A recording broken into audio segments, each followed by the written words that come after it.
पति को पीटने में इंडिया नंबर 3 पर है। जी हाँ, आप देख रहे हैं जी न्यूज, आपके साथ हूं मैं रुबिका लियाकत। हिंदुस्तान के पति बीवियों के कुछ ऐसे ही गुस्से से परेशान हैं। अब तक आपने ये सब फिल्मों में सार्वजनिक तौर पर देखा होगा, लेकिन रियल लाइफ में भी सच्चाई कुछ इससे मिलती जुलती है। आपने ये तो बहुत सुना होगा कि महिलाएं घरेलू हिंसा का शिकार होती है, लेकिन आज हम आपको एक ऐसा आंकड़ा दिखाने जा रहे हैं जो इससे ठीक उलट है। मिस्र की फैमिली कोर्ट में एक आंकड़ा पेश किया गया।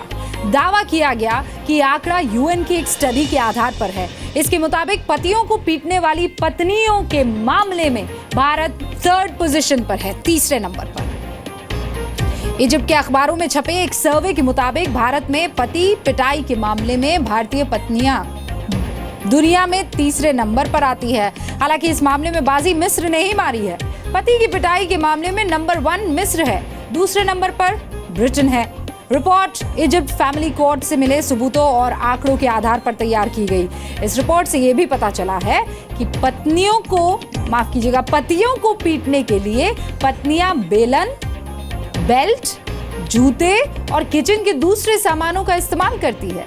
इतना ही नहीं, कई पत्नियां तो अपने पतियों को खाने में या किसी और तरीके से नींद की गोलियां तक दे देती है।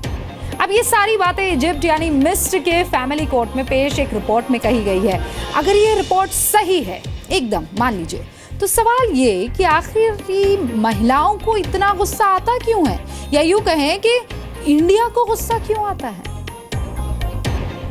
कि हमारा जो समाज है वो बहुत तेज़ी से बदल रहा है। स्पेशली इंडियन सोसाइटी, अगर आप अर्बन सेक्टर में देखें तो बदलाव बहुत तेज़ी से आ रहा है। इकोनॉमिक बदलाव बहुत हैं, पॉलिटिकल बदलाव बहुत हैं, सोशल बदलाव बहुत हैं। मैं जब इकोनॉमिक बदलाव की बात करती हूँ कि इतने सारे एवेन्यूज़ खुल गए हैं और इतना तेज़ी से बढ़ाव चल रहा है कि कई बार क्या होता है कि हमारी जो एस्पिरेशंस हैं और जो हम सोचते हैं वो बाहर मैच नहीं कर पाते हैं। तो इसकी वजह से स्ट्रेस बहुत बढ़ जाता है।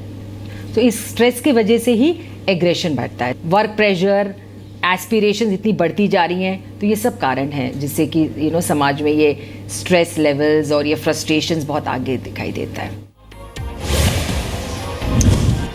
देखिए, गुस्सा तो किसी को भी आ सकता है। किसी को भी अपने बॉस पर गुस्सा आ सकता है, किसी को अपने टीचर पर गुस्सा आ सकता है, किसी को अपने साथी पर, अपने दोस्त पर गुस्सा आ सकता है। लेकिन ज्यादातर लोग तो सरेराह लोग, जो चलते लोग हैं, उन पर भी गुस्सा करते हुए नजर आते हैं। उन लोगों से भिड़ते हुए देखे जा सकते हैं। ये भी सब जानते हैं कि क्रोध इंसान के लिए नुकसानदेह होता है, लेकिन बावजूद इसके लोग अक्सर चीखते हैं, चिल्लाते हैं। गुस्सा 2 तरह का अगर मैं कहूँ होता है, तो आपको थोड़ा बहुत कायदे से इसे समझना होगा, क्योंकि यहाँ हम बात कर रहे हैं थोड़ी साइंस की भी। पैसिव एंगर भी होता है और अग्रेसिव एंगर भी होता है। आपको जानकर ये हैरानी होगी कि दूसरों को पीठ पीछे अगर आप बुराई के उस चक्कर में फंसाते हैं या दूसरों की पीठ पीछे बुराई करते हैं, आई कांटेक्ट से बचना चाहते हैं ये बुराई करते हुए, तो ये भी गुस्सा ही है।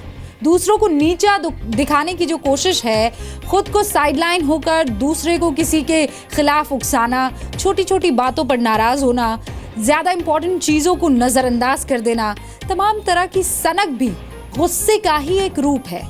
मतलब देखिए, समझाती हूँ। मसलन ये कि सफाई को लेकर आप कुछ ज्यादा ही चिंतित रहते हैं, टेंशन में रहते हैं, ये भी गुस्से का एक तरीका है। गुस्सा एक नेचुरल इमोशन तो है जो चिड़चिड़ाहट, निराशा, मन मुताबिक काम ना होने की वजह से सामने आने लगता है। गुस्सा सभी को आता है, किसी को ज्यादा गुस्सा आता है, किसी को कम गुस्सा आता है। लेकिन बात तब नॉर्मल नहीं रह जाती है जब आपका गुस्सा आपके ऊपर हावी होने लगता है। आपको सावधान हो जाना चाहिए। कब? तब जब गुस्सा देर तक रहे, आप कंट्रोल ही उसे ना कर पाए। गुस्सा देर तक आपके दिमाग में घूमता रहे, वो पूरा का पूरा सिनेरियो बार बार आपकी आंखों के सामने मंडराता रहे।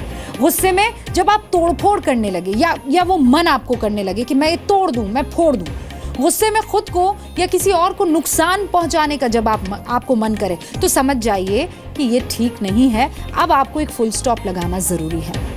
इसी गुस्से की रिपोर्ट, जिसका हमने शुरुआत में जिक्र किया था, मिस्र से आई, जिसके मुताबिक गुस्से की शिकार हो रही भारत की पत्नियां पतियों को बुरी तरह से पीटती है। भारत के पति इसीलिए तो कहने पर मजबूर है, मुझे मेरी बीवी से बचाओ।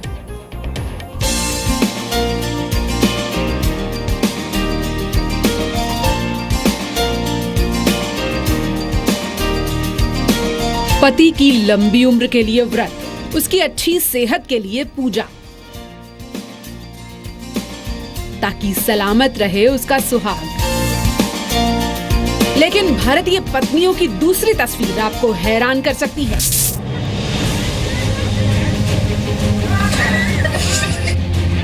हाथ में झाड़ू, बेलन या चप्पल से पूजनीय पति परमेश्वर की धुनाई, ये भी सच है। पत्नी के हाथों पिटता पति, इस तरह की खबरों को हम अक्सर गंभीरता से नहीं लेते या मजाक में उड़ा देते हैं, पर सच तो ये है कि देश के पति भी घरेलू हिंसा का शिकार हो रहे हैं। कई बार पत्नियां इसलिए भी मारती हैं क्योंकि उनकी मानसिकता होती है पावर की। अगर हम देखें कि अब जो हमारे लॉज है, इंडिया के लॉज है, उसके अंदर कई बार हम ये फ्लॉ कहते हैं, जैसे डाउरी लॉ हुआ, उसको बहुत मिसयूज़ किया गया। तो इस वक्त फीमेल डोमिनेटिंग लॉज बन रहे हैं। एक सर्वे के मुताबिक भारत में पति भी हो रहे हैं अत्याचार के शिकार। पत्नियों के साथ खराब बर्ताव और उनकी पिटाई के मामले में भारतीय पत्नियां दुनिया में तीसरे नंबर पर आती हैं। हालांकि इस मामले में नंबर 1 मिस्र है और दूसरा नंबर ब्रिटेन का है। रिपोर्ट फैमिली कोर्ट से मिले सबूतों और आंकड़ों के आधार पर तैयार की गई है। इस रिपोर्ट से ये भी पता चलता है कि पतियों को पीटने के लिए पत्नियां बेलन, बेल्ट, जूते और किचन के दूसरे सामानों का इस्तेमाल करती हैं। इतना ही नहीं, कई पत्नियां तो अपने पतियों को खाने में या किसी और तरीके से नींद की गोलियां तक दे देती हैं। पति को परमेश्वर मानने वाले इस देश में पति पिटाई की बात हजम करना मुश्किल है। अक्सर महिलाओं पर घरेलू हिंसा की चर्चा की जाती है, लेकिन ज्यादती का शिकार पुरुष भी हो रहे हैं, ये बात भी सच है। एनसीआरबी के डेटा के मुताबिक 2014 में कुल 2362 पुरुषों ने खुदकुशी की। इसके पीछे शादी से जुड़ी समस्याओं को वजह बताया गया। वहीं मेंस राइट एसोसिएशन के मुताबिक 2013 में बीवियों के मुकाबले पतियों के सुसाइड के मामले ज्यादा सामने आए। पुरुष ऐसी बात नहीं है, सामने आते हैं और ये सारी बातें कहते हैं कि वो पत्नी प्रताड़ित हैं, पर जहाँ तक मारपीट की बात है, ऐसे बहुत ही कम इंसिडेंट्स कोर्ट के सामने और हमारे डे टू डे प्रैक्टिस में आते हैं जहाँ पे औरत ने किसी पुरुष को मारा हो और बहुत ज़्यादा क्रूएल्टी की हो। अक्सर ऐसे मामलों में पति शिकायत दर्ज करने से हिचकिचाते हैं, लेकिन सच्चाई ये है कि अब पतियों पर हो रहे अत्याचार के खिलाफ भी खड़े होने की जरूरत है। यशस्विका मल्होत्रा, जी मीडिया, दिल्ली। तमाम दूसरे इमोशंस की तरह गुस्सा आना नॉर्मल है, लेकिन अगर इसकी वजह से कोई शख्स किसी दूसरे को नुकसान पहुंचाने लगे तो इस पर कंट्रोल बेहद ज़रूरी हो जाता है। आपके काम की ही ये खबर है कि गुस्से को कंट्रोल करना 100% आपके कंट्रोल में, आपके हाथ में है।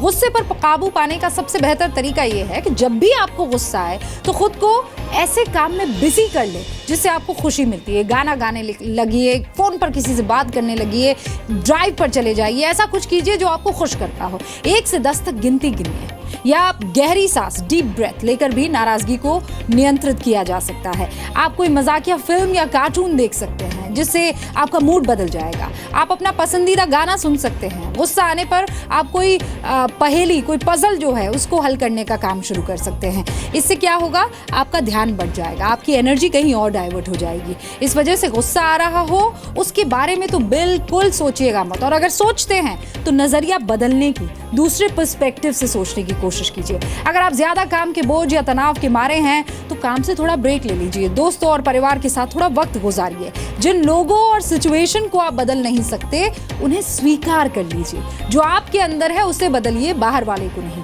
गुस्से में फौरन तो रिएक्ट कभी ना करें। गुस्सा आए तो उस जगह को छोड़कर फौरन बाहर निकल जाए। लाइफस्टाइल में बदलाव लाकर आप गुस्से पर काबू कर सकते हैं। एक्सरसाइज कीजिए, योग को जिंदगी में शामिल कर दीजिए। इससे आपका मन शांत रहेगा, आपकी लाइफ हेल्दी रहेगी। वैसे आप ये जानकर हैरान हो जाएंगे कि गुस्सा आने पर आपके शरीर के अंदर भी बहुत सारे बदलाव होने लगते हैं जो आपके लिए ठीक नहीं है। इसीलिए काबू कीजिए, थोड़ा शांत रहिए।